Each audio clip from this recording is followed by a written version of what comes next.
Gini, saya tuh baru ketemu jawabannya gini. Misalnya gini, kalau kita sama istri jalan keluar ditanyain, Bu mau makan di mana? Terserah.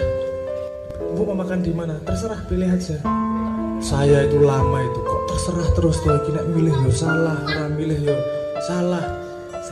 Saya baru tahu jawabannya kenapa kalau istri itu ditanyain makan di mana, itu selalu jawabannya terserah. Ini berhubungan sama sejarah manusia. Dulu ketika istri ditanyain pertama kali makan apa, itu bikin suaminya ditendang dari surga. Dulu istri pertama adalah namanya Hawa, ditanyain sama suaminya makan apa dek, makan buah itu aja katanya gitu. Karena salah makan buah, salah milih makanan, ditendang dari surga ke bumi. Sampai sekarang nggak berani milih makanan lagi.